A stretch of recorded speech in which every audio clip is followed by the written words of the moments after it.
تاسو جدا شئ. فزینا بینهم نو مونږه جداوالی براولو په منځ د دوی کې.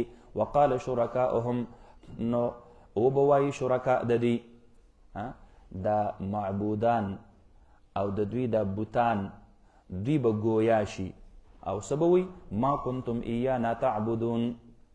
الله رب العالمین تا مونږ د دوی سره د مجرمانو په صف کې ودرولو نو مونږ خو دې ته نو ویلي چې تاسو زمونږ عبادت شروع کړئ. نو دوی به ورته انکار شروع کی د خپل بوتان او وایي به ورته ما کنتم ایانا تعبدون، نوی تاسو چې زمونږ مو تاسو عبادت کولو، چې تاسو زمونږ عبادت کولو، مونږ خو ستاسو د عبادت نه انکار کو. نو فکفا بالله شهیدا بیننا و بینکم. نو د دې شرکاو دی به ورته دا خبره هم وکړي چې کافي دی الله رب العالمین. فکفا بالله بازائده ده فکفا الله شهیدا بیننا و بینکم. کافی دی الله گواه زمونږ او ستاسو ترمنځ. الله رب العالمین په دې خبره گواه دی. مونږ چرته تاسو ته ای کفارو نو ویلي چې مونږ ته سجده وکړئ. دا به ورته څوک وایي؟ دا به ته دا بوتان وایي. قال شرکاؤهم، دا مقوله د هغې قول لا شروع ده. دو خبرې به ورته وکړي. نمبر 1 ما کنتم ایانا تعبدون. نمبر 2 فکفا بالله شهیدا بیننا و بینکم ان كنا عن عبادتكم لغافلين. ان كنا ان مخفف عن المثقل لخا انا كنا مونږ چې یو بشک و مونږ عن عبادتكم لغافلين، د عبادت ستاسو نه بې خبره. مونږ خو ستاسو د عبادت نه خبروم نه یو. مونږ درته ویلو چې مونږ ته سجدې لګوئ. نو دا به الله رب العالمین ته خپله پاکي بیانوي. دا بیجان دا بیروحه اصنام او بوتان دا به هم د الله رب العالمین د عذاب نه ویریږي. دا الله عذاب دومره خطرناک دی. نو خپله صفایي به شروع کړي. دربار الهي کې به دا خپله صفایي شروع کړي. الله ته پې ګوایې مونږ خو دې ته نه ویلي چې تاسو مونږ ته عبادت کوئ او مونږ ته چې کوم دی نو سجدې راته کوئ. هنالک تبلو کل نفس ما اسلفت. په دغه ځای کې هنالک په دغه ځای کې په دغه ورځ باندې ای ذلک اليوم په دغه ورځ باندې دا یوم نحشرهم جمیعا هغه ځای ته اشاره ده. هنالک نو په دغه ورځ باندې په دغه ځای کې تبلو کل نفس ما اسلفت وابزمی هر یو نفس هغه څه اسلفت چې وړاندې کړي دي قدمت. هر یو نفس به د هغې خپلو اعمالو د هغې چې کوم دی نو ګویا کې ازمیښت به وکړي. پته به ورته هلته ولګي، خپل اعمال به وازمیي. نو چې چا نیک اعمال کړي دي نو هغه به خپلې نیکۍ وازمیي په جنت باندې، او چې چا ګناه کړې ده هغه به خپلې بدۍ وازمیي په جهنم باندې. نو تبلو کل نفس وابزمیي هر یو نفس ما هغه څه اسلفت چې وړاندې کړي دي. وردو الی الله، دوی به واپس کړلی شي الله رب العالمین ته. مولاهم چې هغه مالک د دوی دی الله ته به واپس کړلی شي. بس اوس تاسو اختیار ختم شو. ستاسو چې کوم د دنیا هغه حکومتونه هغه ختم شو، هغه د دنیا چې کوم اختیار او قوت هغه ستاسو ختم شو. بس اوس تاسو چې کوم دی نو د الله رب العالمین دربار ته واپس شوئ. الحق چې دا الله رب العالمین حق دی او سچ دی. الثابت الصادق، الله رب العالمین رښتونی دی. حق په معنی د ثابت سره یا حق په معنی د رښتونی سره. وضل عنهم ما كانوا يفترون، غایب بشي ورک بشي د دوینا ما هغه بوتان کانو چې ودي یفترون چې په دروغې جوړول. چې کوم په دروغې د ځان دپاره معبودان جوړول هغه به ټول په ټوله دغه خو به په خپله باندې چې کوم دی نو معذرت وکړي چې الله مونږ خو دې ته چرته هم نه ویلي چې زمونږ عبادت کوئ. نو فرمایي قل اوایه حبیبه من یرزقکم من السماء والارض، څوک رزق درکوي تاسو ته د برې نه او د ځمکې نه. تاسو ته د برې نه څوک رزق درکوي؟ د اسمان نه. من السماء د برې نه. د برې نه تاسو ته څوک رزق درکوي؟ نو د برې نه رزق د باران په شکل باندې، د برې نه رزق د نور په شکل باندې، د برې نه رزق د هواګانو په شکل باندې، د برې نه رزق د سپوږمۍ په اثراتو باندې. تاسو په خبره باندې پوهیږئ که نه؟ د برې نه رزق د ګرمۍ چې کوم دی نو په موسم باندې، د برې نه رزق د یخنۍ په موسم باندې. بعضې فصلونه په یخنۍ کې کیږي، بعضې فصلونه په ګرمۍ کې کیږي، بعضې فصلونه په باران باندې کیږي، بعضې فصلونه په وچه باندې کیږي. تاسو په خبره پوهېږئ که نه؟ لکه اوس شولې شوې او پلي شو، د ځمکې او د اسمان فرق دی. شوله چې هر وخت اوبه پکې نه موجود دا نه کیږي، او پلی چې هر وخت ورته ځمکه وچه نه شګلنه نه دا نه کیږي. اوس دا ټول موسمونه، دا موسمي تغیرات چې په هغې سره دا سیزونه، دا میوې کیږي، دا پخیږي، دا خوږیږي، دا غټیږي، دا د برې طرف نه دي، من السما. نو په دې کې چې کوم دی نو ګویا کې د هر سیز هغه اثر دا پکې داخل شو، کو هغه د نور دی، کو هغه د سپوږمۍ دی، کو هغه د هوا دی، کو هغه د رڼا دی، کو هغه د یخوالي دی، کو هغه د ګرموالي دی. ګوره قرآن کریم کې جوامع الکلم دي. تاسو پوه شولې په خبره باندې که نه؟ په یوه خبره کې روغ چې کوم دی نو دریاب دا په کوزه کې رابند شوي، نو دا خو مونږ ته وړه جمله ښکارېږي که نه، من یرزقکم من السما. خو په دې کې دننه د الله رب العالمین د طرف نه لوی لوی دغه دا چې کوم دی نو حکمتونه او رازونه دا پکې پراته دي. من یرزقکم څوک رزق درکوي تاسو ته من السماء د اسمان نه، د برې نه، والارض او د ځمکې نه. پته ولګېدله چې د یوازې چې کوم دی نو ګویا کې دنیا دارالاسباب دی. دنیا څه دی؟ دارالاسباب دی. نو ځمکه هغه په فصل ورکولو کې چې کوم دی نو ګویا کې یوازې کافي او شافي نه وي. په دې کې د اسمان دخل مداخلت خامخا وي. په دې کې چې کوم دی نو د نور، د سپوږمۍ، د هواګانو، د ګرمۍ او د یخنۍ، د ټولو څیزونو د هغې دخل مداخلت د خامخا وي. شاباس. نو فرمایي من یرزقکم من السماء والارض ام من یملک السمع والابصار، یا څوک مالک دی السمع والابصار، د غوږونو او د سترګو. من یملک السمع، سمع په معنا د اسماع سره دی. تاسو پوه شولې په خبره باندې؟ اورول چاته مراد ترنه دلته چې کوم دی نو ګویا کې یا ترنه مراد آله د سمع ده چې هغه غوږونه دي، او یا ترنه مراد اسماع اورول دي چاته. نو د اورولو اختیار خو د الله سره دی. کله کله به چې کوم دی نو ګویا کې یو انسان یو خبره وکړي، الله رب العالمین بل چاته نه اوري، بس دا د الله په اختیار کې ده. د اسماع اختیار د الله سره، د سماع اختیار د الله سره، د سمع اختیار د الله سره. غوږونه دي. نو دا به چې کوم دی نو ګویا کې دا به وي، آواز به پې وشي، اورېدل به نشي کولی. سترګې به وي او ظاهري طور بصر رکاوټ نه وي، لیدل به نشي کولی. نبی علیه السلام مبارک چې کوم دی نو ګویا کې معجزتاً د کفارو د نظر نه الله رب العالمین پناه کړی نه و. تاسو پوه شولې په خبره باندې؟ هجرت په موقع باندې ټول کافران به ورپسې راتلل، غار کې به یې نندارې کولې او نبی علیه السلام مبارک ورته نه ښکارېدلو.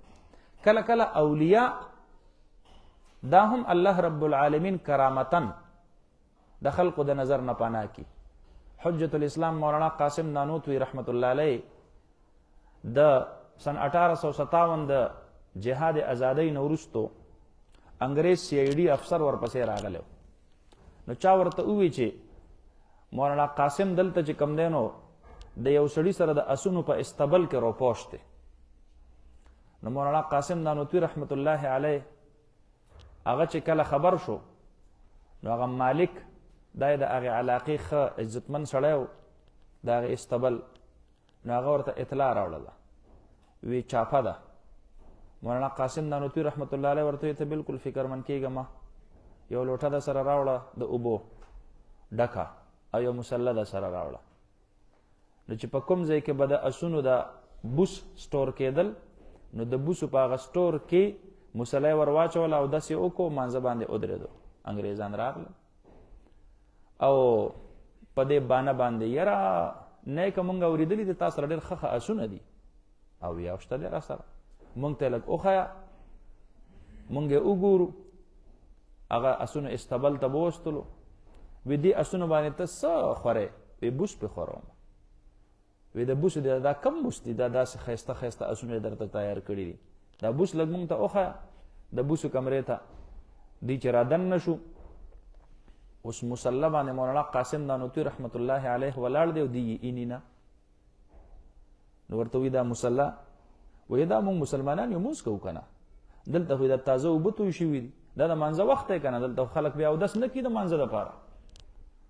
نو داسې په دې بوسو کې دا لاس ووال را وواله، کیدای شي که چېرته دننه پټ شوي په بوسو کې، واپس چې کوم دی نو د هغه ځای نه روان شو، ناکام او نامراده واپس شو. نو چې کله واپس لاړل نو دا نایي کې راغی چې وایي کتل مولانا قاسم نانوتي رحمت الله علیه په مصله باندې ولاړ دی. منځ نه چې کله فارغ شو ورته وایي حضرت دې نه مخکې چې مونږ رالو ته خو په مصله نه وې، ته چېرته تللی وې؟ هغه ورته وایي زه دلته ولاړم، زما رب ډېر قادر دی او دا خلق سره د سترګو نه دوی چې کوم دی نو زما لیدل نشو کولی. نو دا کرامات دي ښه، کرامات د اولیاو دا حق دي ښه. خارق العادت امور چې د نبی نه صادر شي دا معجزه وي، او چې د ولی نه صادر شي دا څه وي؟ دا کرامت وي ښه. او کرامات د اولیاو دا حق دي ښه. دا تاسو شرح العقاید ویلی دی که نه؟ او کنه د دې جدید دور دا معتزله دي یا څه نه چې د هغې چېرته په ضد کې رانشئ ښه. پوه شولې په خبره باندې که نه؟ قبل الممات او بعد الممات دواړه شته دی ښه. تاسو به په صحیح مسلم او صحیح بخاري شریف کې هغه حدیث ویلی، یو صحابي چې هغه شهید کړلی شو او د هغه لاش چې کوم دی نو کفارو د هغې بې حرمتي غوښتله. الله رب العالمین د ګبین مچو په شکل کې داسې چې کوم دی نو د یو ګوره وریځ دا راولېږله او د هغې صحابي د لاش د حفاظت دپاره دا بعد المماتو ښه. تاسو پوهېږئ په خبره باندې؟ نو بهرحال شاباس. نو دا د الله په اختیار کې ده چې غوږ یې اورېدل به نشي کولی، سترګه به یې لیدل به نشي کولی. نو فرمایي ام من یملک السمع، یا څوک چې کوم دی نو هغه مالک دی السمع د غوږونو والابصار د سترګو، ومن یخرج الحی من المیت، او څوک روباسي الحی ژوندي لره من المیت د مړي نه. د بیجان سیز نه جاندار څوک روباسي؟ الله روباسي. د بیجان سیز نه جاندار. نو د انسان د نطفه نه انسان پیدا کیږي، نطفه بیجان سیز دی، د دې نه جاندار انسان الله پیدا کوي. دقه رنګې اگئی دا بیجان سیز دی، د دې نه جاندار مارغان او چرګان او حشرات دا ترنه چې کوم دی نو ګویا کې پیدا کیږي. نو یخرج الحی من المیت و یخرج المیت من الحی، او روباسی مړی لره من الحی د ژوندینا. نو د مړی نه چې کوم دی نو ګویا کې دا د ژوندینه مړی روباسي. نو انسان ژوندی وي الله یې مړ کي، یا انسان ژوندی دی او مړه نطفه ترنه الله را وباسي. چرګه چې کوم دی نو ژوندی ده او مړه اګۍ ترنه الله را وباسي.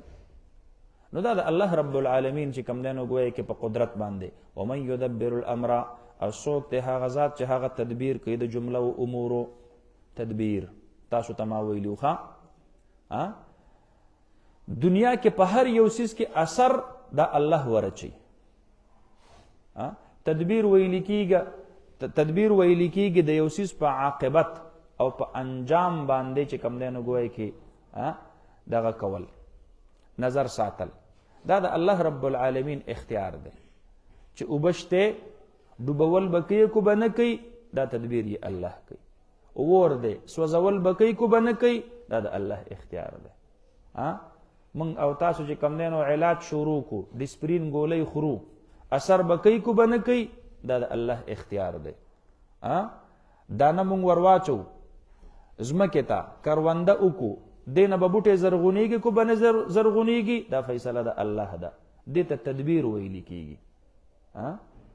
النظر على ادبار شیء، د یو شیز په عواقبو باندې، په هغې باندې چې کوم دی نو ګویا کې نظر کول، په هغې کې اثر پیدا کول. ومن یدبر الامر فسیقولون الله، نو زر ده چې دوی به ووایي الله رب العالمین دی.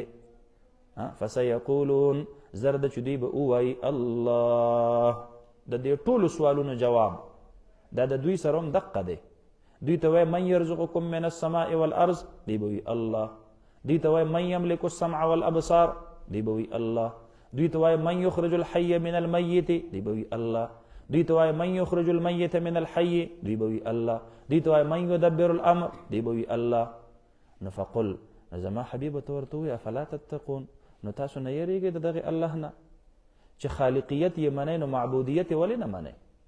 چې دومره لوی خالق ذات دی او دومره لوی متصرف فی الامور ذات دی، نو تاسو د هغه عبادت ولې نه منئ؟ تاسو په دې دلیل باندې پوه شولئ چې د الله د قدرت نه او د الله د خالقیت نه انسان آماده کول دي د الله په عبادت باندې. نو چې تاسو د الله خالقیت منئ او د الله د دومره لوړ قدرت منئ، نو بیا الله عبادت ولې نه منئ؟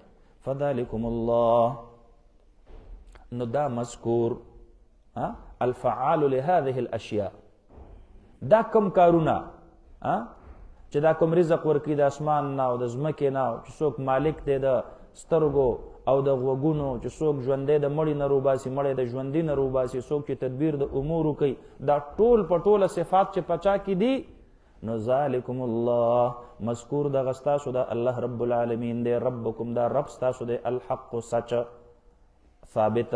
فماذا بعد الحق الا الضلال، پس سده رستو د حق نه الا الضلال مگر گمراهی، استفهام د تقریر دی. یعنی لیس بعد الحق الا الضلال. تاسو پوه شئ په خبره باندې؟ لیس بعد الحق الا الضلال، د حق نه ورستو چې خو گمراهی ده، نو دریم سیز خو نه وي، خو یا حق وي او یا سوي گمراهی وي. نو چې حق یې منئ او د هغې باوجود په یقین نه لرئ، نو خو بیا گمراهی ده، نو بیا خو څه دریمه لار بله نشته دی. دنیا کې خو دوه څیزونه دي، نو یا حق ده یا باطل ده، یا حق ده یا ضلال ده. فماذا بعد الحق الا الضلال، لیس بعد الحق الا الضلال. فانا تصرفون، کوم طرف ته کوم ځای ته تاسو اړولی کیږئ؟ دا تاسو ته په ذهنونو کې چا دا خبرې در اچولې دي؟ دا کوم غلط ځای ته تاسو چې کوم دی نو اړولی یئ؟ د الله د عبادت نه معبودان باطله طرف ته چې کوم دی نو آماده کړي. انا تصرفون، کوم ځای ته تاسو چې کوم دی نو اړولی شوي یئ؟ کذلک حقت کلمة ربک علی الذین فسقوا، هم دقه رنګې ثابته شوې ده کلمه د رب ستا علی الذین په هغه خلقو باندې فسقو چې هغې نافرماني کړې ده او کفر یې کړی دی. د الله رب العالمین کلمه په هغه خلقو باندې صادقه شوې ده، حقت صادقه شوې ده، ثابته شوې ده، مهر پې لګېدلی دی، مهر ثبت شوی دی په هغوی باندې. د کمې کلمې؟ هغه کلمه څه ده؟ لأملأن جهنم من الجنة والناس اجمعین. کافرانو باندې د الله رب العالمین دغه ټاپه دا لګېدلې ده مضبوطه، لأملأن جهنم من الجنة والناس اجمعین.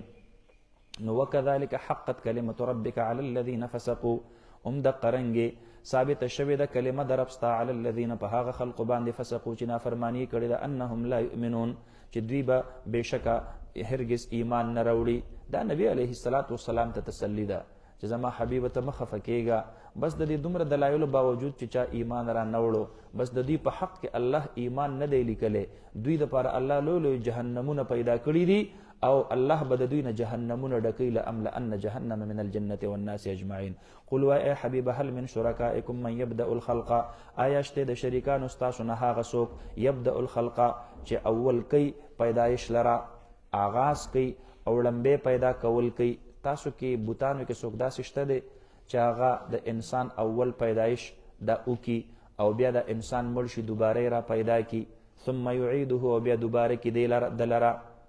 داسې څوک پکې شته دی؟ ستاسو بوتانو کې څوک څه پیدا کولی شي؟ آیا دا صفت د خلق په هغې کې شته دی؟ خالقیت صفت ستاسو په بوتانو کې شته دی؟ قل ای حبیب الله یبدأ الخلق، الله رب العالمین اول کوي پیدا کوي الخلق مخلوق لرا، ثم یعیده، او بیا دوباره کوي به الله رب العالمین هغې لرا، دوباره به بیا را پیدا کوي. نو فانا تؤفکون، نو پس کوم ځای ته تاسو اړولی کېږئ؟ تؤفکون تصرفون عن عبادته، تاسو کوم ځای ته اړول کېږئ د عبادت ته الله رب العالمین نه؟ ولی تاسو چې کوم دی نو ګوئ کې د الله د عبادت نه مخ اړوئ؟ قل ای حبیبه هل من شرکائکم، آیا شته د شریکانو ستاسو نه من هغه ذات یهدی الی الحق چې لار ښودنه کوي حق طرف ته. قل اوه ای حبیبه الله یهدی الی الحق، الله رب العالمین هدایت کوي، لار ښودنه کوي حق طرف ته. ستاسو په بوتانو کې دا صلاحیت شته دی چې چاته لار وښي؟ نشته دی پکې. راځئ زمونږ په معبود کې دا صلاحیت او دا صفت شته دی چې هغه د حق لاره چې کوم دی نو انسان ته ښایي او هدایت کوي انسان ته حق طرف ته او سچ طرف ته. افمن یهدی الی الحق، آیا هغه ذات هغه الله یهدی الی الحق چې هغه لار ښودنه کوي حق طرف ته، هدایت کوي حق طرف ته. احق ان یتبع، ډیر حقدار دی د دې خبرې چې تابعداري وکړلی شي. امن، یا هغه بوت لا یهدی په خپل هدایت مستحق دی چې نورو ته لار ښایي، او کنه ستاسو هغه بوت د هدایت مستحق دی کوم چې په خپله باندې لاره نه ییني، په خپله باندې لار نشي معلومولی. نو دا بوتان چې تاسو د بوتخانې ته راوړئ نو ټیک ته که نه صحیح ده، زه په تاسو په کمپنۍ کې جوړ کړم نو ورته ووایه بوت صاحب ته لږ غوندې تشریف د بوتخانې ته ووسه، نو پته به ولګي که نه زه چې دی اوس راتللی شي. نو الله رب العالمین فرمایي الا ان یهدا، مگر په هغه صورت کې چې د ته لار وښودلی شي. ما ته وګورئ په ګاډي کې ورواچئ او ډریور صاحب سټیرنګ ته کینی او د ځان سره روان کی او روغ په روغ هلته په بوتخانه کې چې کوم دی نو تشریف فرما کی. نو هغه صورت د یو ځای نه بل ځای ته چې بل سړی چې کوم دی نو هغه د ته لار ښودنه وکړي نو دی بیا هم په هغه وخت کې هدایت عمومي نه، دی بیا هم هدایت نه مومي. خو دی چې د ده چې د یو ځای نه بل ځای ته انتقال کیږي نو دا انتقال د دې بوت دام دی په خپله نشي کولی، نو بل یې روان کي د ځان سره وایسي په هغه ځای باندې کیږدي. نو فرمایي الله چې هغه هدایت کوي حق طرف ته. احق ان غیر حقدار دی یهدا چې هغه هدایت نه مومي مګر په هغه صورت کې چې دته هدایت وکړلی شي. یهدي دی په اصل کې تاسو پوه شولې په خبره باندې. نو الا ان یهدا فما لکم کیف تحکمون، څه شوي دي تاسو لره څرنګې فیصله کوئ؟ تاسو څنګه عجیبه فیصله کوئ؟ کیف تحکمون، دا استفهام چې کوم دی نو د تعجب دی. تاسو څرنګې فیصله کوئ د عبادت ته دغې بوتانو؟ وما یتبع اکثرهم الا ظنا، او تابعداري نه کوي اکثر د دې نه مګر د ګمان او د وهم. دا خو په اټکل پسې روان دي، دا توهماتو پسې روان دي. شریعت نه چې څوک هم لرې کېږي په توهماتو په تخیلاتو پسې روانېږي. تاسو پوه شولې په خبره باندې؟ ان الظن لا یغني من الحق شیئا. دی تپلار او نیکه دا ویلي دي چې دا بوتان د دې عبادت کوي، دی به دنیا کې هم فایده درکړي او آخرت کې به هم ستاسو سفارش کړي. دا یو وهمي خبره ده، یو ظني خبره ده. الله فرمایي ان الظن لا یغني من الحق شیئا. یو طرف ته ستاسو دا ظن دی، دا وهم دی چې د بوتانو عبادت کوي، او بل طرف ته یقیني خبره ده او هغه دا چې الله رب العالمین مستحق د عبادت ته، د الله نه علاوه بل څوک مستحق د عبادت. اوس ګوره دا ظن او دا قطع دا دواړه یو بل ته تاسو مخامخ کوي. نو ظن چرته د قطع او د یقین مقابله کولی شي؟ ان الظن لا یغني من الحق شیئا. ظن دا خو نشي دفع کولی، فایده نشي ورکولی من الحق د حق نه شیئا د څه شي د هغې په مقابله کې دا هېڅ فایده هم نه ورکوي. ظن وي او قطع وي. ان الله علیم بما يفعلون. الله وما كان هذا القرآن ان يفترى من دون الله، او نه دی دا قرآن کریم چې دا جوړ کړلی شي د ځان نه، من دون الله من غیر الله علاوه د الله نه، د الله نه علاوه به دا قرآن د ځان نه بل څوک جوړ کړي؟ نه، داسې نشي کېدلی. ولكن تصدیق الذي انزل، ولكن تصدیق الذي بین یدیه، ولكن انزل تصدیق الذي بین یدیه. انزل به پکې مقدر روباسي لیکن دا کتاب نازل کړی شوی دی. تصدیق الذي بین یدیه، تصدیق دی د هغه کتابونو چې مخکې د دین دي، چې هغه آسماني کتابونه دي، صحف ابراهیمیه دي، تورات، انجیل دی، زبور. تصدیق دی پکې.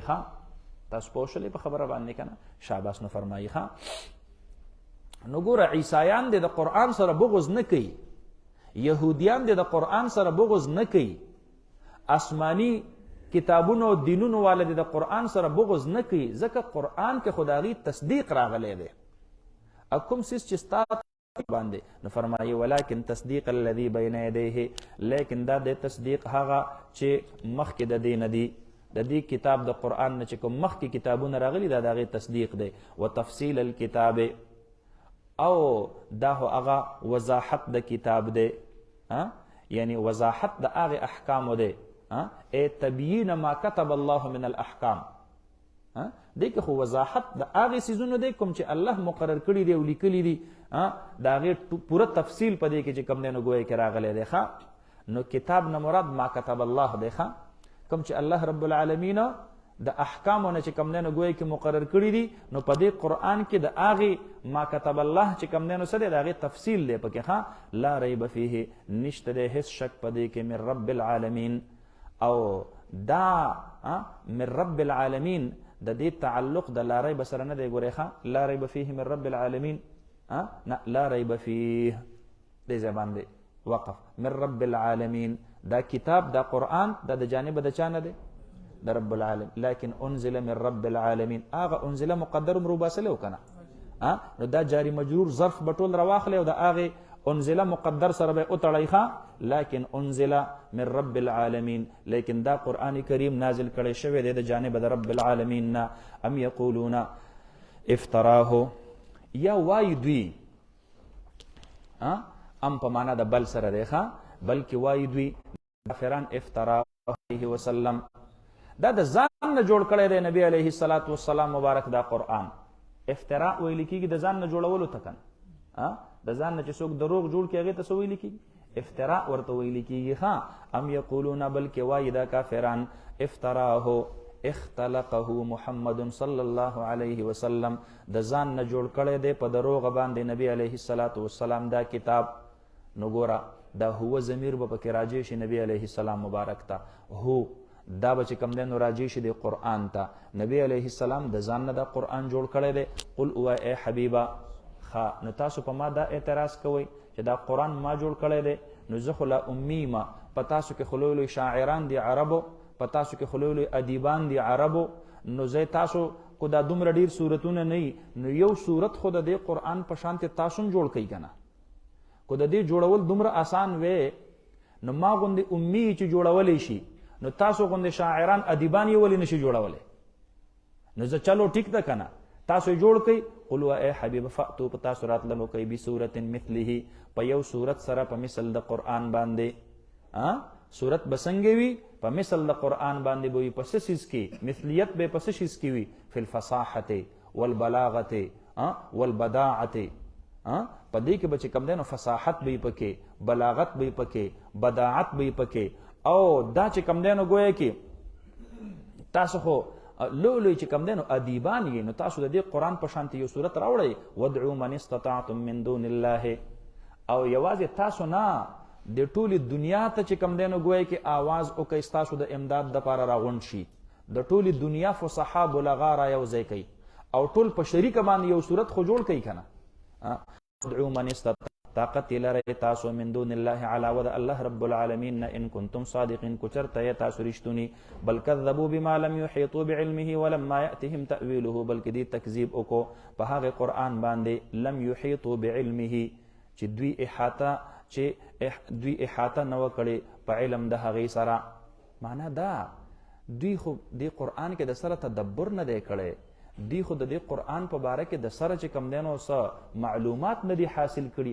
اټکل باندې تکذیب کوئ، ظالمانو له خو راشئ کې خو نه یې ورته که نه، هسې تکذیب کوئ، وایې ورئ. نو تاسو اورېدلی نه دی او وایې چې افتراه دا نبی علیه السلام د ځان نه جوړ کړی دی.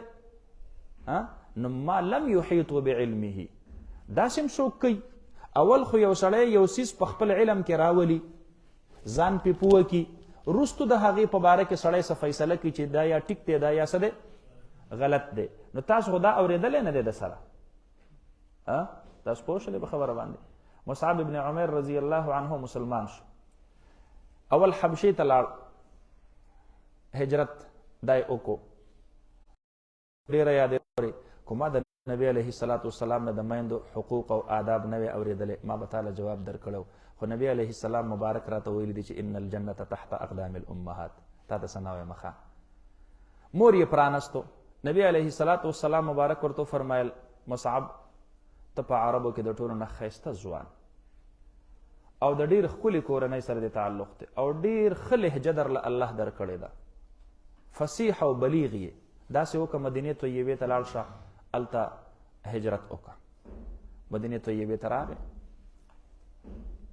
هلته یې چې کوم دی نو د دار بني حارث کې، په هغې کې دار بني سعد کې، هلته د قرآن کریم چې کوم دی نو دغه شروع کو.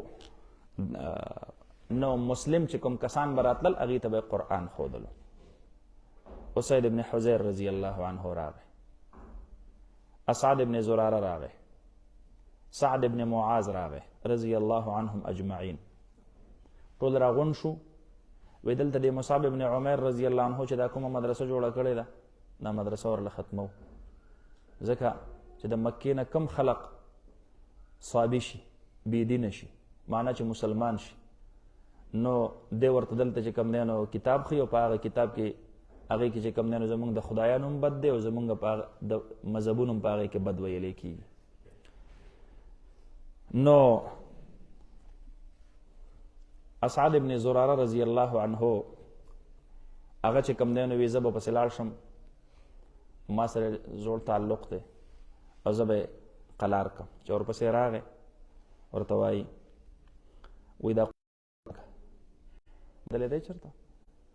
وی نه. وی وایه خو وره حضرت ووایه دا کم قرآن دی. مصعب ابن عمر رضی الله عنه په ډېر ښایسته انداز کې د سورة طه تلاوت شروع کړو. طه ما انزلنا علیک القرآن لتشقى الا تذکرة لمن یخشى تنزیلا ممن خلق الارض والسماوات العلى الرحمن على العرش استوى. چې دې ځای ته ور ورسېدو نو هغه ورته وایي وی زه د دې کتاب نه متاثره شوم، دا د انسان کلام نه دی، ما ته کلمه ووایي زه مسلمانېږم. کلمه یې ورته وویله، مسلمان شو. واپس چې راغی نو ډېر خوشحاله راغی. هغې ورته هلته ناست دي. نو بنو عبد الاشهل هلته ورته چې کوم دی نو ټول راغونډ شوي دي، اوس دی خزرج دی، ټول په ټوله. ورته وایي څه وشو؟ دی ورته وایي مصعب ابن عمیر چې کوم قرآن وایي دا قرآن دا د انسان کلام نه دی، زه خو ته متاثره شوم، ما خو اسلام راوړ. سعد ابن معاذ رضی الله عنه لا مسلمان شوی نه دی. نو سعد ابن عباده رضی الله عنه دی لا مسلمان شوی نه دی او دی د بنو خزرج سردار دی. دا تورې خپله د کاټۍ نه روباسله، په دې هوا کې لهراو کړو. زما د قسمې زه به یا په دې توره کې د ده سر راوړم یا به خپل سر هلته پرېږدم. او ډېر په جلال کې راغی، دروازه یې وډبوله. دی ورته وایي څوک یې؟ من بالباب. هغه ورته وایي سعد بن عباده سید الخزرج على بابک. دروازه کولاو که. دی ورته وایي دروازه کولاو که، دا ته چې دا کوم خلق دلته نوي نوي راځي او د کتاب دی ورته شروع کړی دی او زمونږ د دینونو بد ورته پکې ښایي، دا قصه درله ختمومه تمامومه. هغه ورته وایي زه یو درخواست زما ومنه، ته دا قرآن یو پیره واوره، نو که ستا خوښ نه شو چې ته ماله کومه سزا راکړې بس زه تیار یم. دی وایي ټیک ده. دروازه یې کولاو کړله. سعد ابن عباده رضی الله عنه راغی او حضرت مصعب ابن عمر رضی الله عنه ورته په ښایسته آواز باندې تلاوت شروع کړو. طه ما انزلنا عليك القرآن لتشقى إلا تذكرة لمن يخشى تنزيلا ممن خلق الأرض والسماوات العلى الرحمن على العرش استوى. چې کله سعد ابن عباده رضی الله عنه د قرآن کریم دا آیتونه واورېدل، سترګو کې غټې اوښکې راغلې. په هغه ساعت کې څه ونه وي، خاموشۍ سره راپاڅېد. مصعب ابن عمر رضی الله عنه حیران شو چې دی خو نه یې ښه وکړل نه یې بد وکړل، دی خو سردار دی که نه د خزرج، فیصله کوي خو یوازې تنها فیصله نه کوي. راغی د خپل قوم کې ودرېدلو او دا توره یې د کاټۍ نه راوباسله او قسم اخړو زما د قسم پر رب د محمد صلی الله علیه وسلم باندې کو زما په قوم کې چا هم د قرآن یا د نبی علیه السلام نه انکار کو په دا توره باندې به سر کټ کوم او په جهر باندې کلمه وی اشهد ان لا اله الا الله اشهد ان محمد رسول الله. دا کوم خلق چې د قرآن دشمنی کوي دی قرآن اوریدل نه دی. الله رب العالمین هم دقه ګیله کوي او فرمایي بل کذبوا بما لم يحيطوا بعلمه. دوی تکذیب کو په هغه قرآن چې دوی احاطه نه ده کړې په علم د هغې سره. دوی خپل علم په هغې محیط کړی نه دی او دوی د هغې تعلیم نه دی دوی ته نه خبر نه دي چې په دې کې دننه څه دي او څه نه دي. لرې نه د ورایه نه چې کوم دی نو انکار کوي خواته نه راځي. نو په کار خو دا اول خو ځان خو خبر کی. نو ګورئ دا کوم خلق چې نن هم د شریعت مطهره نه یا د اسلامي نظام نه پشه کوي دوی ته د اسلامي نظام خواږه نه دي معلوم. دوی ته چرته چا دا په ذهن کې ورچولی دی چې اسلامي نظام صرف دې ته ویل کېږي چې د چا نه لاس کټ کا او د چا نه خپې کټ کا څوک اتیا دوري ووخه څوک سل دوري ووخه. حالانکې دا خو د اسلام دا خو تعزیرات دي دا خو حدود دي دا خو ډیر اخري چې کوم دغه دی منظر دی دا یې ښودل شوی دی ابتدا کې ښایسته عقاید ښایسته عبادات بهترین اخلاق په انصاف باندې مبني نظام معاشرت هغې نه وروستو په عدل او په انصاف باندې مبني نظام معیشت ورکول دي چې چاته د غلا کولو ضرورت پیښ نشي چې چاته د ګناه کولو ضرورت پیښ نشي. نو چې حیا ده او عفت دی او هر چاته خپل خپل حق د خپل کور په درشل باندې رسیږي او د هغې باوجود څوک رالګي او غلا کوي یا د چا په عزت لاس پورته کوي نو شریعت وي اوس لاړ شه اوس دله سزا ورکړه. صرف د اسلام عدالتي نظام نافذ کول چې د اسلام معاشرتي نظام نه وي او د اسلام معاشي نظام نه وي دې ته اسلامي نظام نه ویل کېږي. ګورئ ښه تاسو په دې خبره پوهېږئ دې ته اسلامي نظام نه ویل کېږي. دا خو د خلق د اسلام د خوږو نه بې خبره دي. دا راشئ افغانستان کې وګورئ پرون مې یو رپورټ کتو د افغانستان چې کوم موجوده حکومت دی الله رب العالمین د نور هم مستحکم کی د مجاهدینو د وینو په قربانو باندې چې کوم حکومت الته الله قائم کو نو الته جی ایس ټي جنرال سیلز ټیکس دا افغانستان کې د نوي حکومت په 8 میاشت کې 0 ته راورسو. یعنی په یو سیز باندې الته په دکان کې په اخیستلو باندې جی ایس ټي نشته دی. دلته زمونږ 17% د کو پته نه لګي څه شی دی الته هغې 0 ته راکوز کو. اموال ټول راځي محفوظ کیږي د الله نه یریدونکي خلق دی. په بیت المال کې د خیانت د هغې د عذاب نه او د هغې د انجام نه خبر دی. نو بیا د هغې دا نتیجه راوځي چې الله رب العالمین د هغې سره ډېر خیرونه بیا راولي. دا خلق د قرآن نه او د اسلام نه د دې نه لا علم دي هسې یریږي د لرې نه چې کوم دی نو یریږي. بل کذبوا بما لم يحيطوا بعلمه پوهېږي پې نه اول خو پې ځان پوه که نو وروستو بیا د هغې متعلق چې کوم دی نو تبصره کوه او رایه ورکوه. نو الله رب العالمین هم د دې کفارو نه دا ګیله کوي چې دوی خو په دې قرآن ځان پوه کړی نه دی او تکذیب کوي د لرې نه ورایه نه. نو فرمایي بل کذبوا بما لم يحيطوا بعلمه بلکې دې تکذیب کړی دی په هغې قرآن باندې لم يحيطوا بعلمه چې دې احاطه نه ده کړې په علم خپل سره. ولما یأتهم تأویله او لا نه دی راغلی دوی ته تأویله انجام د دغې تکذیب.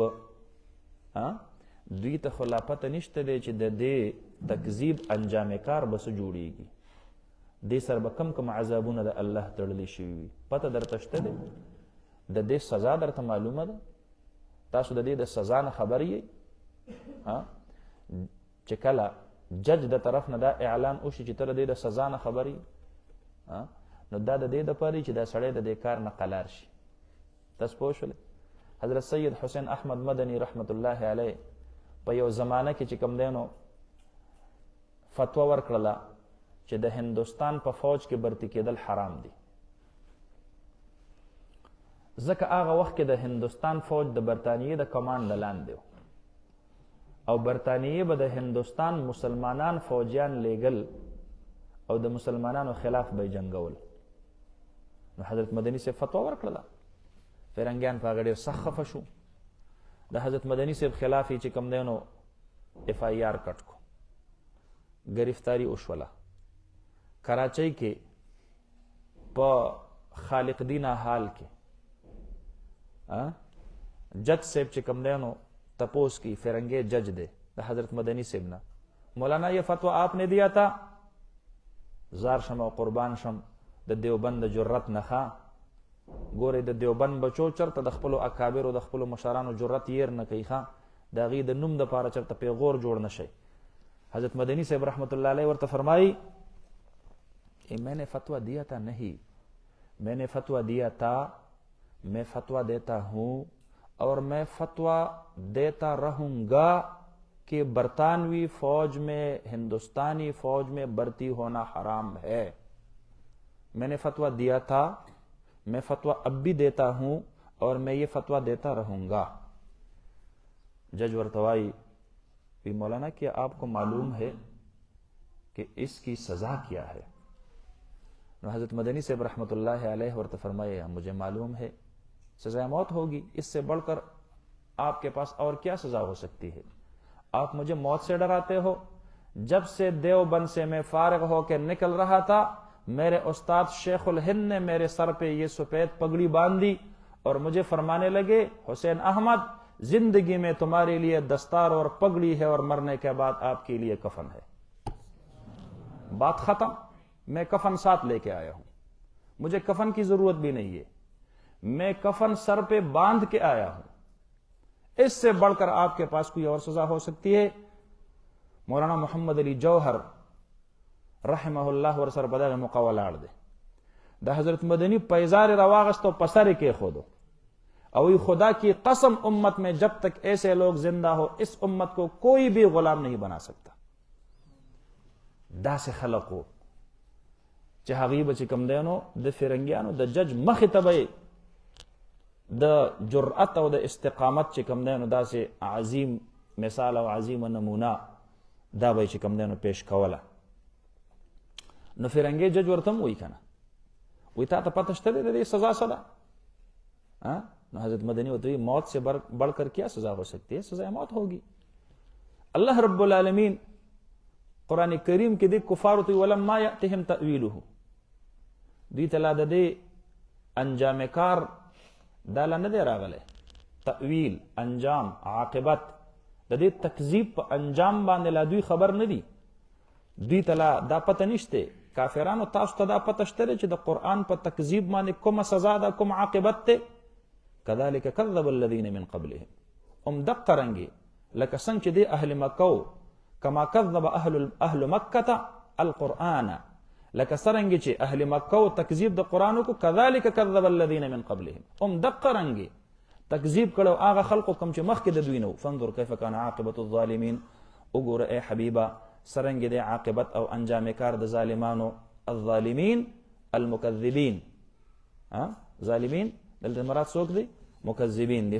ومنهم من یؤمن به ومنهم من لا یؤمن به او بعضی د دوی نه هغه څوک دی چې ایمان راوړي او بعضی د دوی نه هغه څوک دی چې ایمان نه راوړي. بس دا د الله په علم کې ده چې په دوی کې به څوک ایمان راوړي چې دا چا قرآن چې کوم دی نو ګویا کې زړه ته پرېوتلو هدایت الله په زړه کې ورواچو هغوی به ایمان راوړي. نبی علیه السلام مبارک ته تسلی ورکوي چې کېدی شي په دوی کې به بعضې خلق هغه به ایمان راوړي. نه امیده کېږه تې نه ما خو په ټولو پورې من خلا چې خامخا د پسې چې کوم دی نو زړه خفی چیرې دی فلانکي ولې ایمان رانوړو، فلانکي ولې ایمان رانوړو، فلانکي ولې ایمان شته پکې بعضې به پکې ایمان راوړي ته خپل دعوت جاری ساته. خو که چا پکې ایمان رانوړو بس په هغې باندې الله مهر وهلی. نبی علیه السلام به هر وخت دا تمه او توقع ساتله چې زما په امت کې څوک نه څوک خو خامخا شي مسلمان شي. چې کله د مکې مکرمې نه نبی علیه السلام مبارک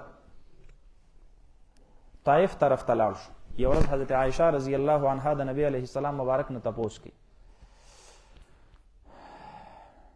وی هل لقیت اشد من یوم العقبه د یوم العقبې نه سخته ورځ در باندې چېرته راغلې ده د الله حبیبه. نبی علیه السلام مبارک ورته فرمایي لقد لقیت من قومک یا عائشه ما لقیتو. عائشه ستا د قوم د قریشو خو چې ما ته کوم تکلیفونه را رسولي دي که نه هغې راته را رسولي دي. فرمایي ورته وي ګوره زه یو پیره د مکې نه روان شوم او زمونږ د مکې یو سردار طایف کې پاتې کېدلو ابن عبد یالیل ابن کلال د هغه نوم و. ما وی چې هغه ته به د اسلام دعوت ورکم د مکې خلقو خفه کړم هلته چې لاړم نو هغه زما خبره ونه منله ما پورې ټوکې مسخرې شروع کړلې.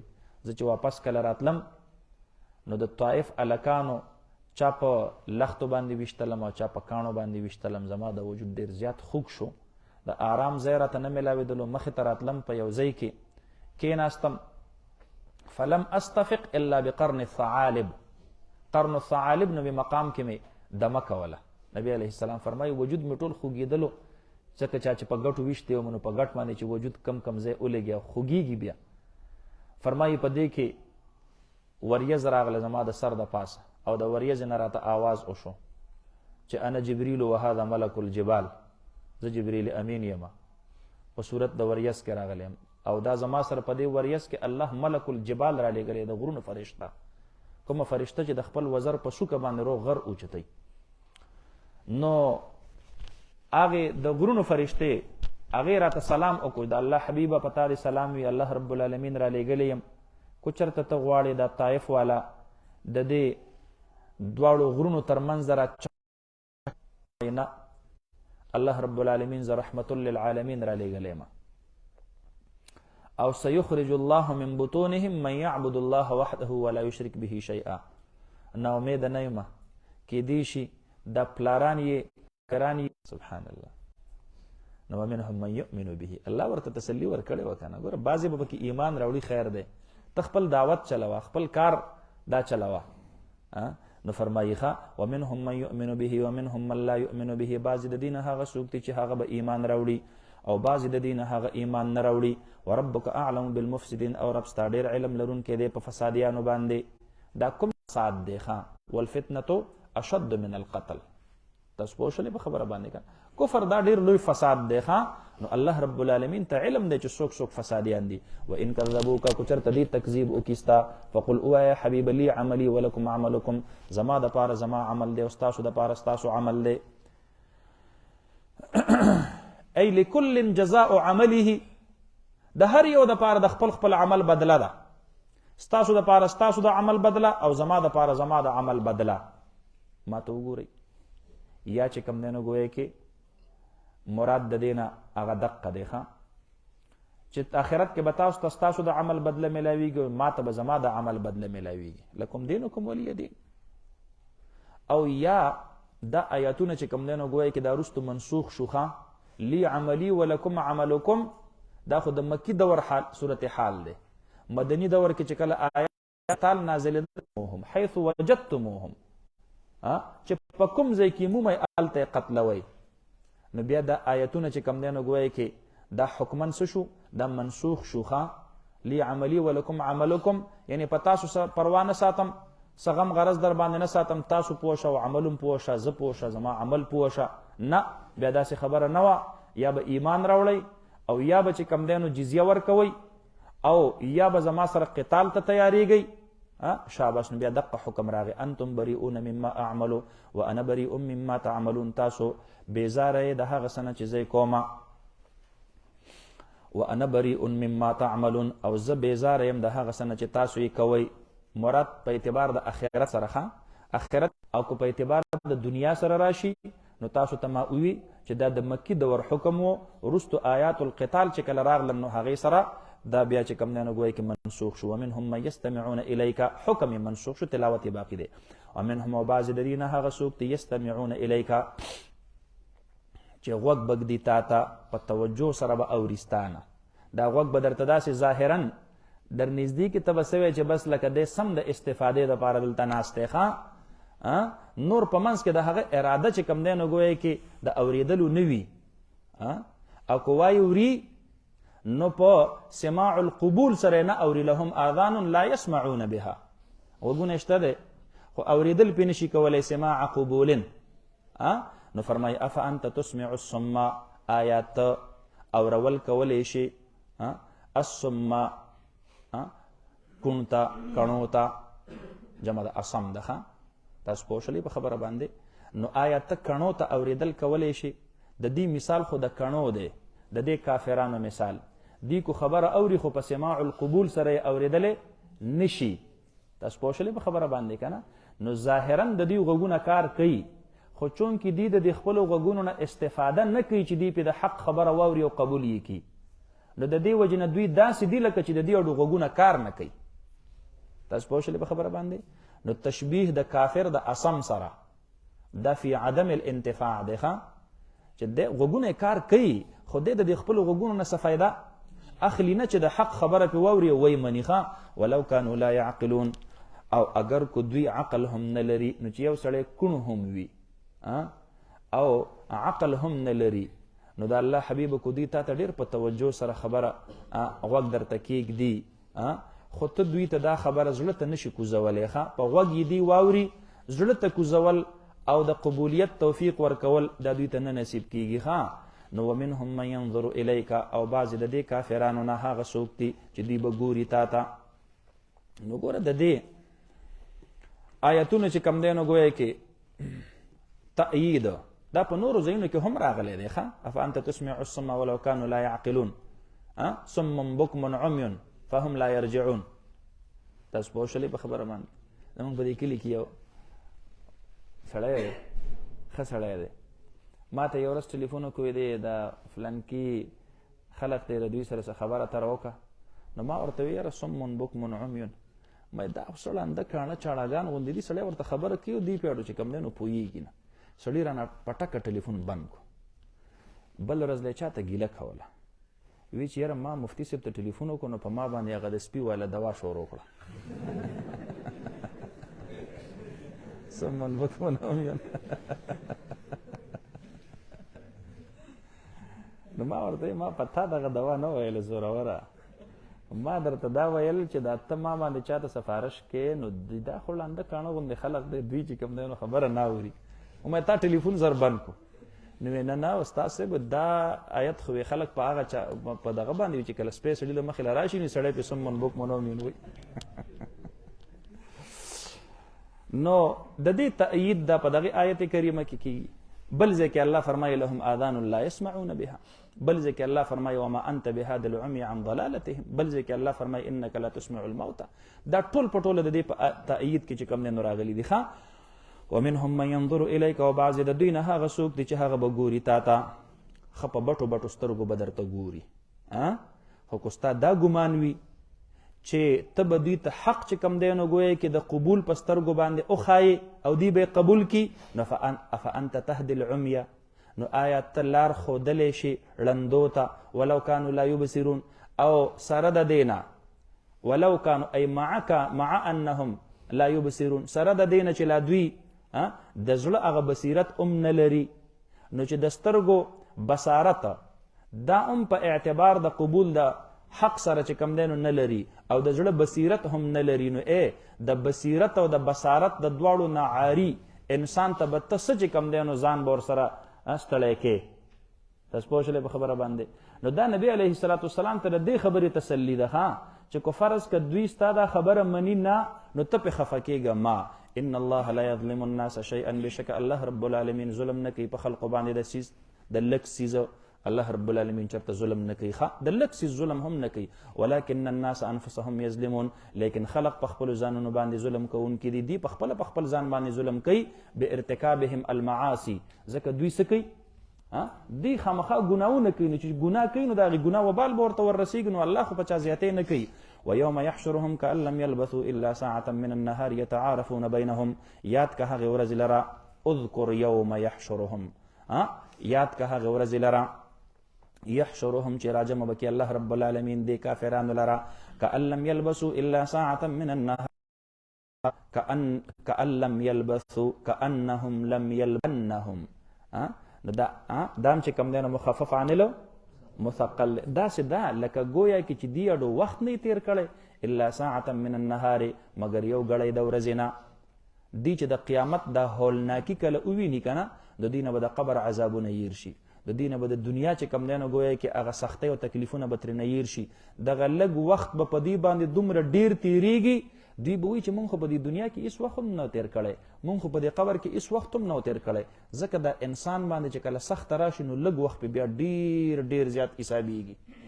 اوس به خبره وستلی که نه، مسافر چې کله راشي د بهر ملک نه، نو مونږ ورته وایو هلکه تا بیا کال تېر کو دومره زر، او تا ته څه پته ده چې ته په خپله باندې وې نو پته به درته لګېدلې وه. نو لږ وخت پې بیا چې کوم دی نو ډېر تېرېږي. تاسو پوه شولې په خبره باندې که نه، چې کله په سخته کې انسان او چې کله په راته کې، نو بیا چې ډېر وخت سړی پې اډو پوه نه شي، هلکه په دې باندې خو زه اډو پوه نه شوم یار. تاسو پوه شولې په خبره باندې.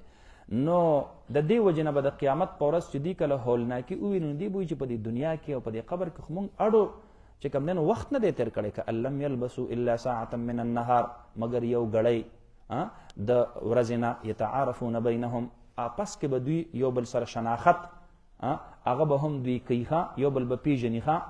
نو دا به پیژني چې دا فلانکې هغه زما زوی دی، دا مې پلار دی، دا مې مور ده. تاسو پوه شولې په خبره باندې.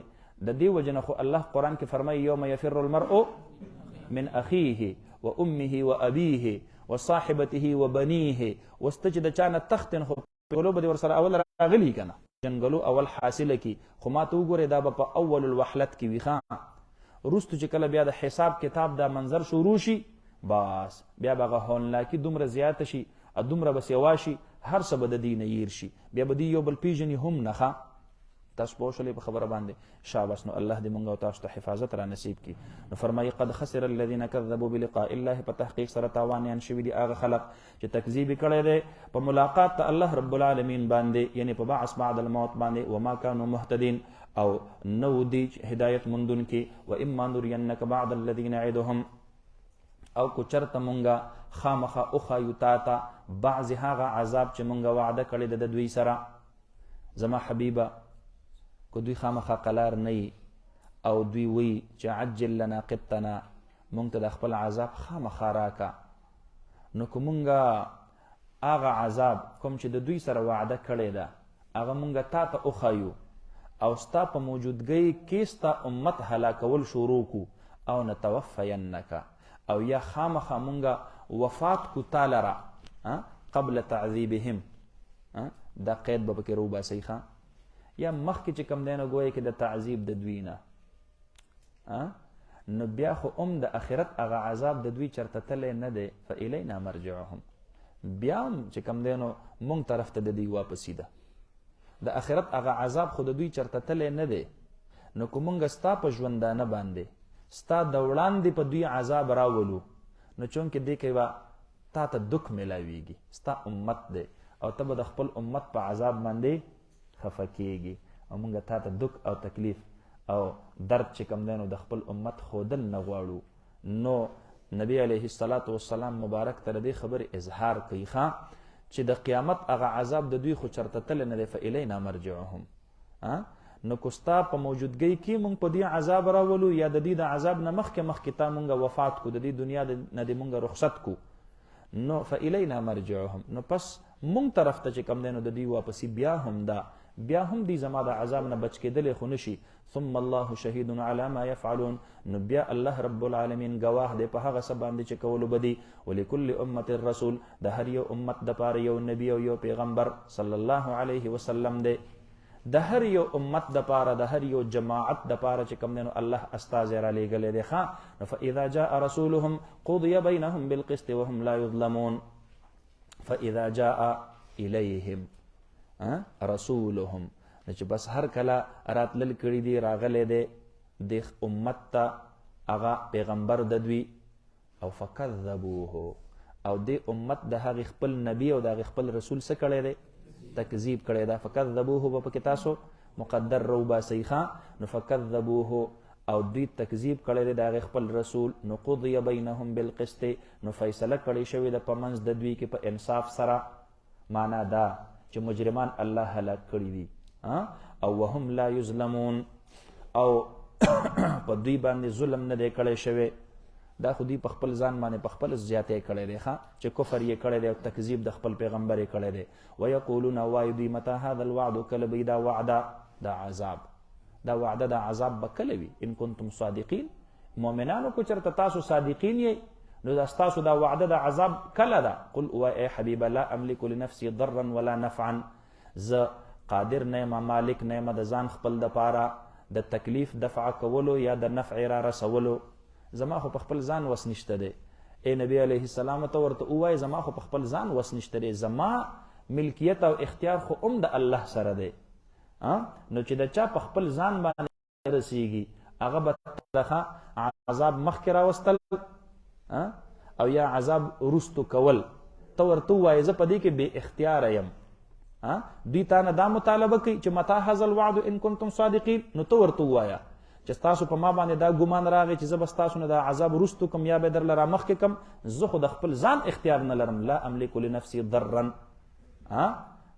زه خو د خپل ځان د پاره چې کم دی نو ګویا کې اختیار نه لرم ضرا ادفعه د تکلیف څوک ځان ته را رسوي نه ښه تکلیف خلق د ځان نه دفع کوي ښه نو د ادفعه به پکې تاسو چې کم دی نو ګویا کې مقدر روباسي ښه ولا نفعا او نه چې کم دی نو ګویا کې د نفع نو نفع انسان ځان ته را رسي اجلبه چې زه ځان ته راکاږم زه خو د ځان دپاره د دې اختیار من نه یم نو الا ماشاء الله مگر هغه څه چې وغواړي الله رب العالمین چې کوم الله فیصله کړي وي او په هغې کې د ځان نه چې کم دی نو تکلیف دفع کومه د الله د فیصلې مطابق نو کولی شم ځان ته څه خیر را رسومه د الله د فیصلې مطابق نو را رسولی شم لکل امت اجل د هر یو امت دپاره یوه نیټه ده یوه نیټه الله رب العالمین د هر یو امت دپاره چې کم دی نو ګویا کې د هلاک یا د وفات مقرر کړې ده لکل امت اجل ای مدة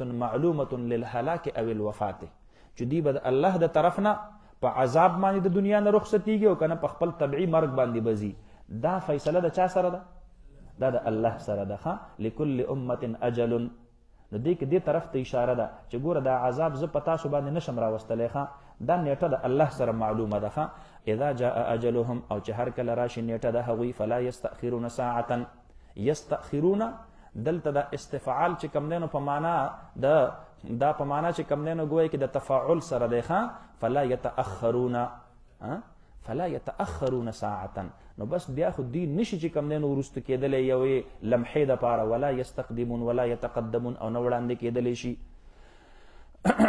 نو دا بیا د چا په اختیار کې نه قل اووایه ای حبیبه ارأیتم ان اتاکم عذابه بیاتا او نهارا ارأیتم خبر راکئ ماته کو چرته راشي تاسو ته عذاب د الله رب العالمین بیاتا او نهارا بیاتا ای لیلا د شپې باتا په معنا د چا سره دی د شپې تیرولو سره راځي باتا په معنا د چا سره راځي شپې بیاتا د شپې تیرولو په وخت کې معنا دا چې لیلا نو کو چرته راشي عذاب د الله رب العالمین د شپې یا د ورځې نو ماذا یستعجل منه المجرمون نو څه شی دی هغه چې تلوار پکې غواړي د هغې نه دا مجرمان کوم خیر پکې تاسو لیدلی دی په دې عذاب کې تاسو پکې څه فایده موندلې ده څه پکې تاسو ته چې کوم دی نو ښه ښکارېږي چې تاسو د الله نه په تلوار سره غواړئ ماذا یستعجل ای شیء کوم یو څیز داسې دی یستعجل منه المجرمون چې په تلوار سره غواړي د عذاب د الله نه منه دا ضمیر چاته راځي د عذاب ته ای من العذاب ماذا یستعجل من العذاب المجرمون دا مجرمان په عذاب کې کوم څیز په تلوار سره غواړي کوم خیر پکې تاسو ته ښکارېږي ثم اذا ما وقع آیا په هغه وخت کې آیا بیا چې هر کله واقع شي دغه عذاب آمنتم به تاسو به ایمان راوړئ په دې عذاب باندې یا په الله باندې تاسو چې کله دا عذاب واقع شي نو په دغه وخت کې به تاسو په الله باندې ایمان راوړئ تاسو څه خیال دی چې کله عذاب واقع شي نو بیا به ایمان راوړو نه نه نه نه نه نه الان تاسو ته به په هغه وخت کې بیا وویلی شي چې کله د عذاب د واقع کېدلو نه وروسته تاسو ایمان راوړئ نو یقول الله لکم الله به درته وایي الان اوس په دې وخت باندې وقد کنتم به تستعجلون او حال دا دی چې وایي تاسو په دې عذاب باندې تلوار سره غوښتونکي تاسو خو دا عذاب په تلوار سره د الله نه غوښتلو اوس چې کوم دی نو ایمان راوړئ اوس په دې وخت کې نو د وقوع د عذاب په وخت کې توبه نه قبلیږي ان الله يقبل توبة عبده ما لم يغرغر. تاسو پوه شئ په خبره باندې. او چې تر څو پورې غرغره الموت دا چې بالکل د انسان دا سا چې کوم دی کنه بالکل د غرغرې ته راورسیږي. تاسو پوه شئ مونږ وایو لکه د دې اوبو غرغره پکار ده داسې وایو کنه. نو دا دقه وخت کې چې کله ستا دا سا دا بالکل د مړی ته راورسیږي یعنی بالکل د وتلو په کیفیت کې وي نو په هغه وخت کې الله ستا توبه بیا نه قبلي. فرعون تم الله رب العالمین الان وقد عصيت من قبل. اوس چې کله دا اوبدي چې کم نه نه مړی ته راورسېدل اوس ایمان راوړي اوس ایمان نشي راوړل کېدل. تاسو پوه شئ په خبره باندې. موږ یو صاحب دی دلته چې کم نه نو نن سبا دا مصیبت هم عام شوی دی. هر سړی به راځي وي زه درس قرآن کوم.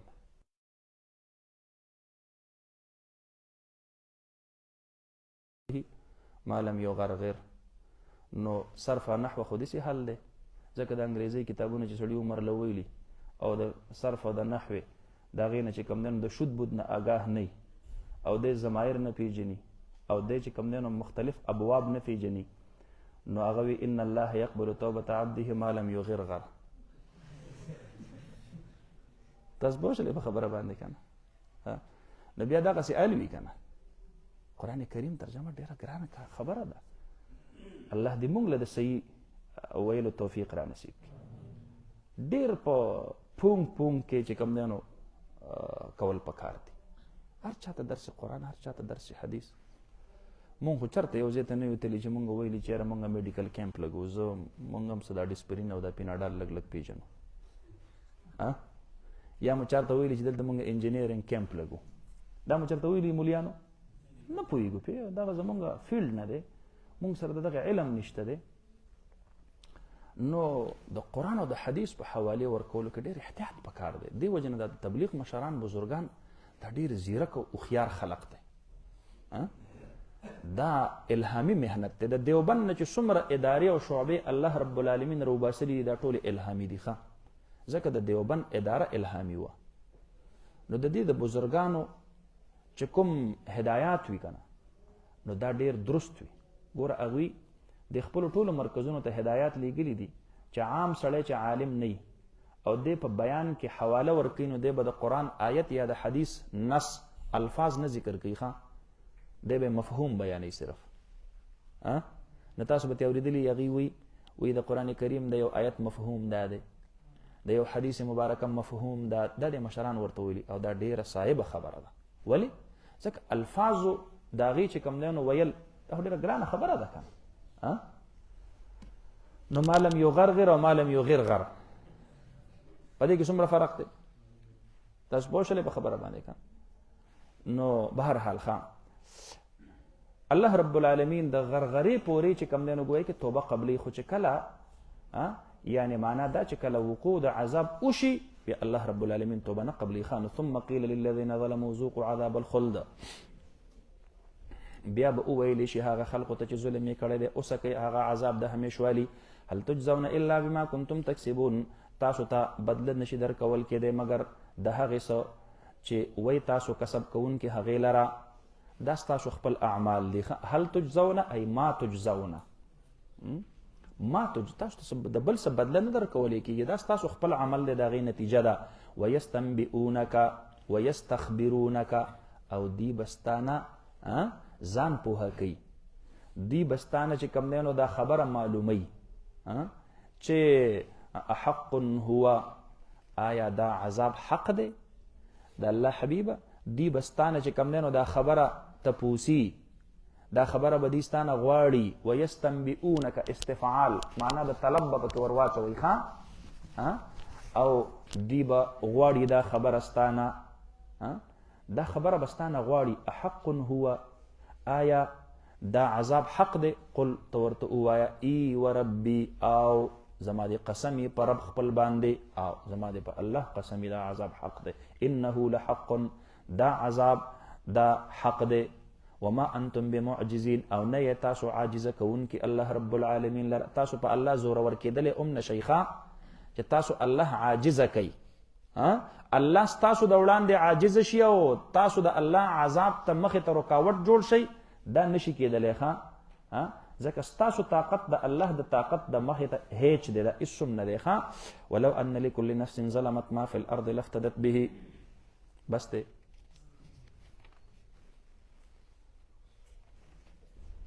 نه نو اوس خو ټایم څه دی؟ 12 نیمې لږ به ووایو یار، د 1 بجې پورې به ووایو، دا یو رکو دا به ووایو. ولو ان لكل نفس ظلمت ما في الارض لافتدت به. الله رب العالمین فرمایي او اگر کوي د هر یو نفس د پاره چې ظلم یې کړی دی، د هر یو ظالم او کافر سړي د پاره کوي ما هغه څه فی الارض چې په ځمکه کې دي، د ځمکې دا ټول دولتونه او وسایل، روپۍ او ډالر او سره زر او سپین زر، کو دا د قیامت په ورځ د دې یو ظالم کافر سړي په لاس باندې وي هم، نو لفتدت به، نو خامخا دی به بدله ورکوي به په هغې سره. دی به غواړي دا چې دا په بدله کې ورکم او ځان د الله د عذاب نه پې خلاص کم. فدیه چاته ویل کېږي؟ بدلې ورکولو ته وایي. لفتدت به، نو دا نفس ظالمه دی به خامخا بدله کې چې کوم دی نو ګویا کې د دغې عذاب د قټول ما فی الارض ورکي، دومره چې کوم دی نو سخت عذاب دی. دی به وایي چې کو دا ټول دولت رانه پیځي لاړ دي شي، خو چې د الله دا عذاب دا راته راونه رسېږي. دا د الله د عذاب د عظمت چې کوم دی نو ګویا کې اظهار دی. واسر الندامة لما رأوا العذاب، او دی به پټ کې خپېمانتیا لره، دا په خپلو عملونو باندې چې کومه خپېمانتیا ده که نه، دا به دی په زړه کې پټه کي، ښکاره کوي به یې ځکه نه چې هلته به ورسره نور چې کوم دی نو ګویا کې ضعفا ملګري به وي، غریبانان خوار پړق به ورسره خواته ولاړ وي، نو دی کو افسوس کوي او اسویلی کوي، نو هغه به ورته وایي چې ته پې اوس په خپله خفی، مونږ خو تا دې ګمراهۍ طرف ته راړولي وو. نو دی به په دې خپله ګمراهۍ باندې خفه خو وي، خپېمانه خو به وي، خو دا خپله خپېمانتیا به ښکاره کوي نه، بلکې دا خپله خپېمانتیا به څه ساتي؟ پټه ساتي. او اثر الندامة لما رأوا العذاب، چې هر کله وویني دغې عذاب لره، وقضي بینهم بالقسط، او فیصله به وکړلی شي په منځ د دې کې په انصاف سره، وهم لا یظلمون، او د دوی سره به ظلم نشي کول کېدی. الا ان لله ما فی السماوات والارض، بېشکه د الله رب العالمین دپاره هر هغه څه دي چې په اسمانونو کې دي او په ځمکه کې دي، ملکا وخلقا وعبیدا، دا ټول د الله ملکیت دی. الا ان وعد الله حق ولكن اکثرهم لا يعلمون، بېشکه وعده د الله رب العالمین چې دا عذاب وعده ده، حق دا حق ده د کافرانو دپاره، لیکن اکثر د دغې کافرانو نه پوهېږي. هو یحیي و یمیت، دقه الله رب العالمین ژوندي کول کوي او مړه کول کوي. و الیه ترجعون، دقه الله رب العالمین طرف ته به تاسو واپس کولی شئ. یا ایها الناس، ای خلقو، مکی صورت دی. مخاطب چې کوم دی نو ګویا کې دا اهل مکه دي. تاسو پوه شولې په خبره باندې؟ د دې وجې نه ورته خطاب 50 سره وکړو، یا ایها الناس سره ورته وکړو. نو ګورئ الله رب العالمین ټول انسانیت مخاطب کوي. یا ایها الناس، ای خلقو، قد جاءتکم موعظة، په تحقیق سره راغلی دی تاسو ته نصیحت، من ربکم، د جانب د رب ستاسو نه، موعظه. هغې نصیحت ته ویل کېږي کوم چې په زړه باندې اثر انداز کېږي، هغې نصیحت ته ویل کېږي کوم چې په زړه باندې اثر انداز کېږي. ما ته وګورئ، کله کله دا مشر چې کوم دی نو را روان وي، نو چې په کوم ورځ باندې ډي ای جي راځي بونیر ته، نو د بونیر دا پولیس تاسو به لیدلي ټول چابک چابک ولاړي په دې روډونو باندې، لیدلي وي که نه؟ تاسو پوه شولئ په خبره باندې؟ خو دغه نیغوالی دا صرف د دغې ظاهري چې کوم دی نو ګویا کې چمک دمک یا د دغې ظاهري رعب د وجې نه دی.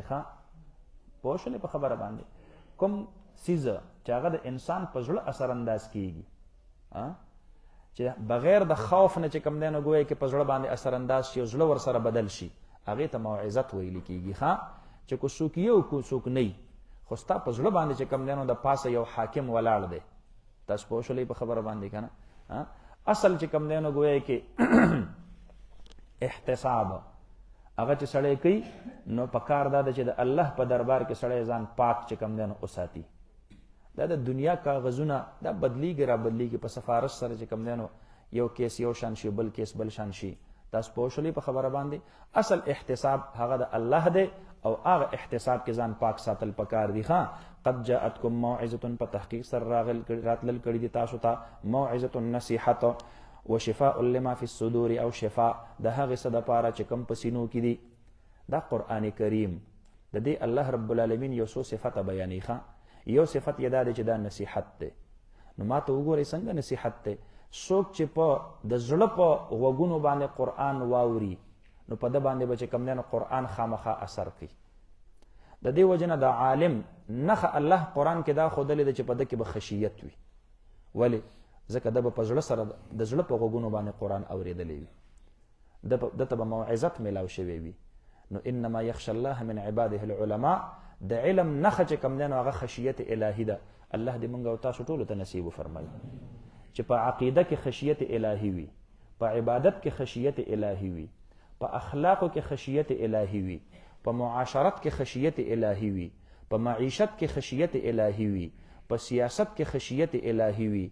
دا 15 واړه شعبې دا د انسان چې کوم دی نو ګویا کې د ژوند دي او دا د قرآن د هغې موضوعات دي. کم عقیده دا ولیکئ. دا حضرت الامام شاه ولی الله محدث دهلوي رحمت الله علیه فرمایلی دي. خلاصه د قرآن د احکامو دا په 15 چې کوم دی نو څیزونو کې د نمبر 1 عقاید، نمبر 2 عبادات، نمبر 3 اخلاقیات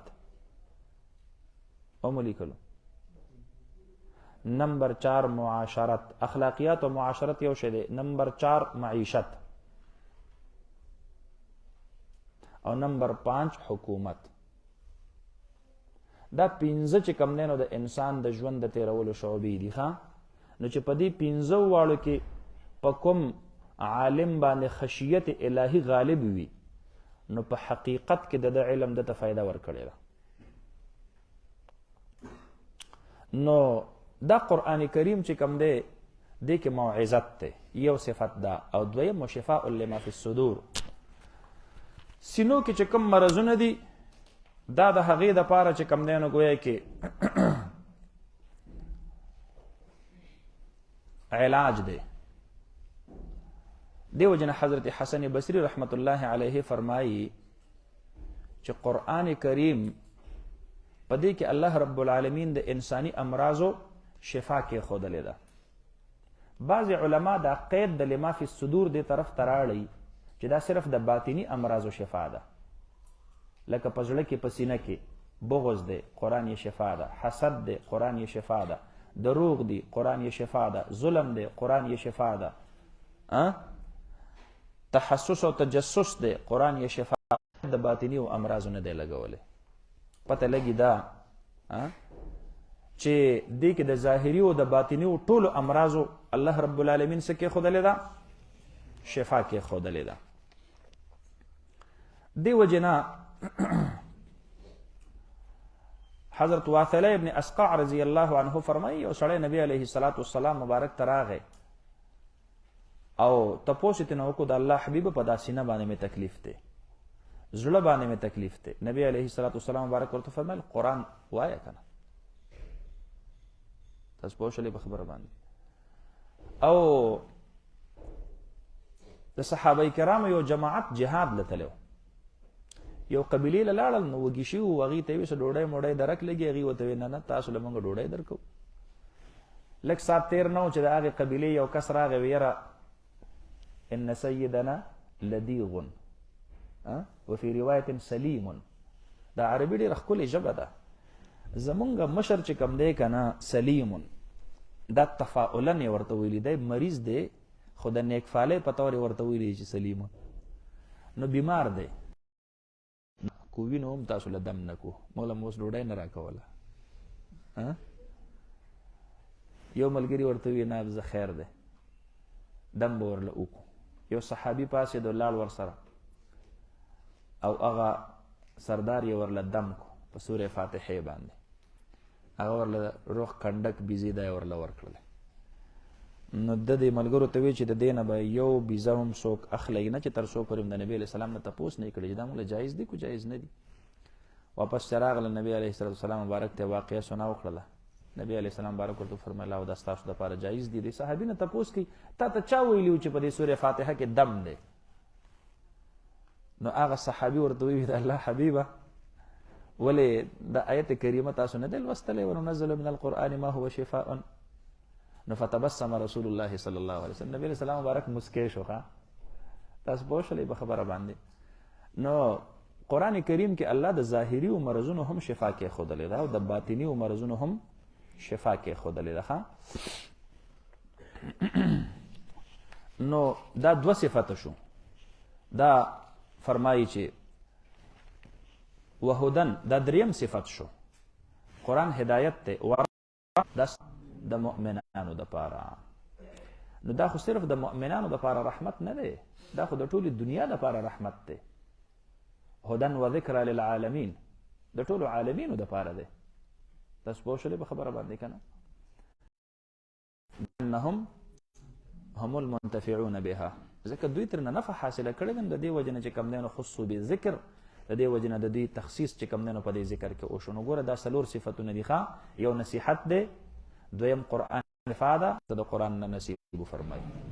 نو فرمایي قل اے حبیبا بفضل الله وبرحمته فبذلك فليفرحوا، په فضل الله رب العالمین باندې او په رحمت الله رب العالمین باندې پس خاص په دې سره فليفرحوا، دې خوشحالي اختیار کی، دې په دې سره خوشاله شي.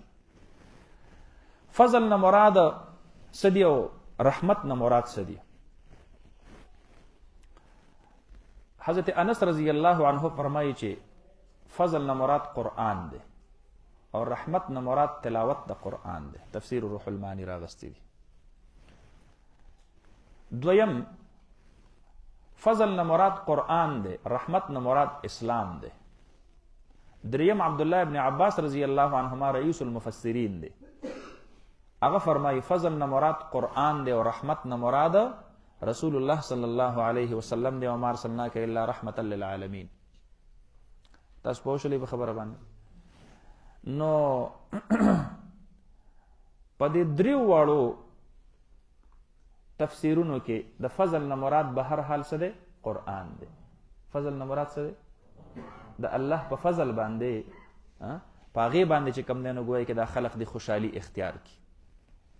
نو موږ او تاسو ته الله رب العالمین قرآن هم را نصیب کړی دی، د قرآن تلاوت هم الله را نصیب کړی دی، او رسول الله صلی الله علیه وسلم مبارک راته هم را نصیب کړی دی. نو موږ او تاسو په دې نعمتونو د الله باندې خوشاله یو. د دې حکم د هغې چې کوم دی نو ګویا کې موږ او تاسو منل کوو. ټول وایي الحمدلله د الله په دې عظیم نعمت او دولت باندې. ګورئ چرته د چا دولت ته ونظریږئ. ښه طلبا او علماو، تاسو چې الله کوم دولت درکړی دا په دنیا کې د هیچا سره نشته دی. امام شافعي صاحب رحمت الله علیه په زمانه کې یو سړي لا په بوډاوالي باندې الله اولاد نصیب کو او لوري ورله ورکړه.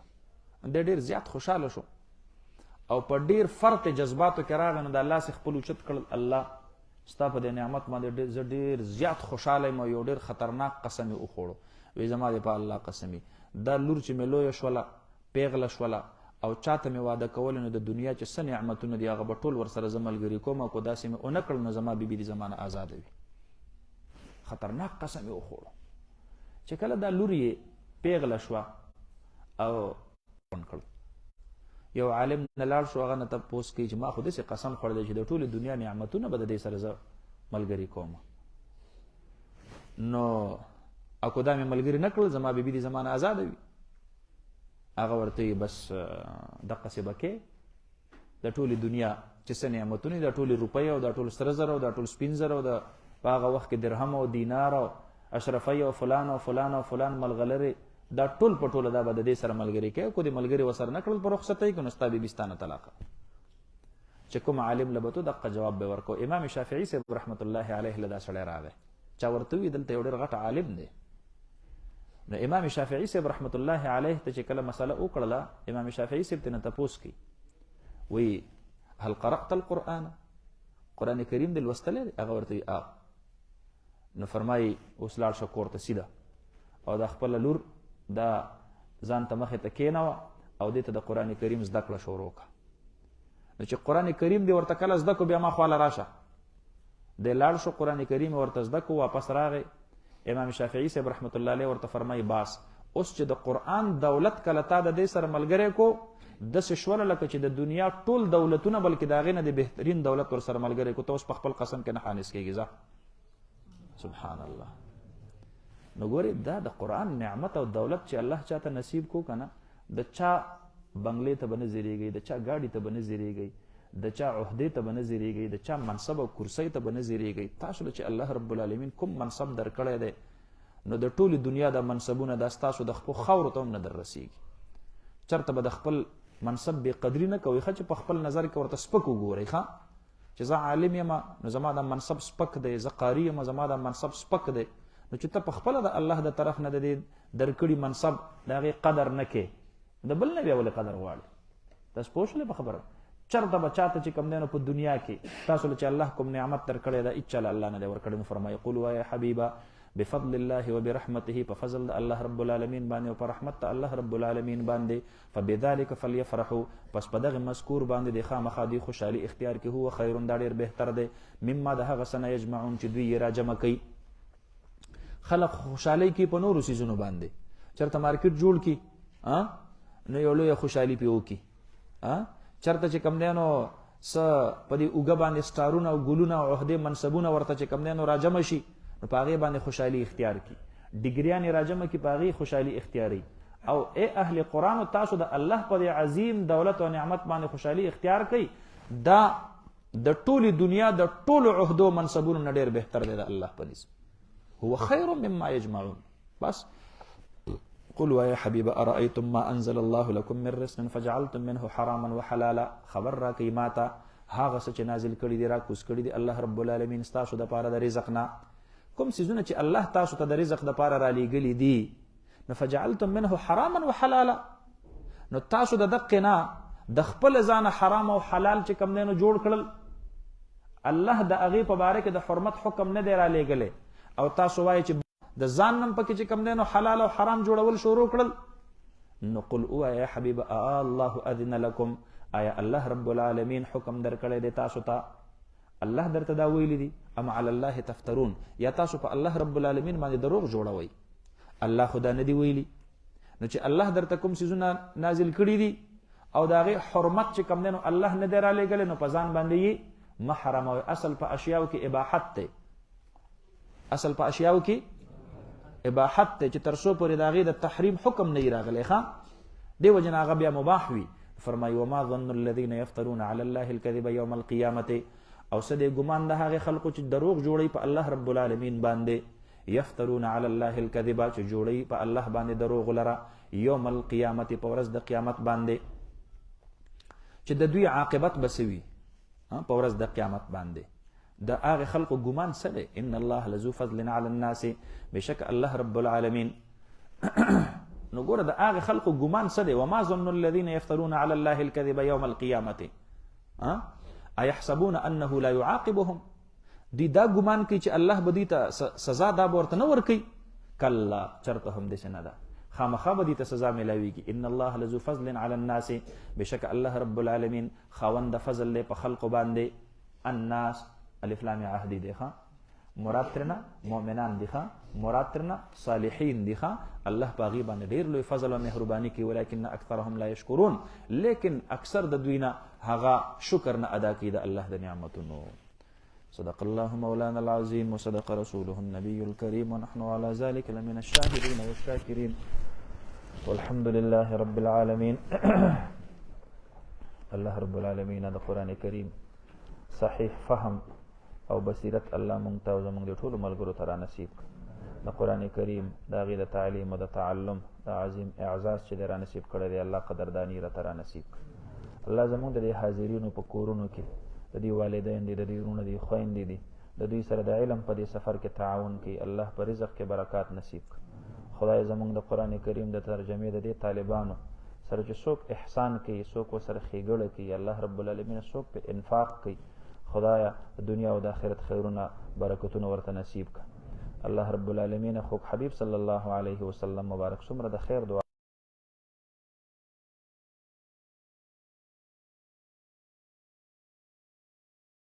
غوښتلې ده الله مونږ پناه غواړو پناه نصیب کړه. انت المستعان وعلیک البلاغ لا حول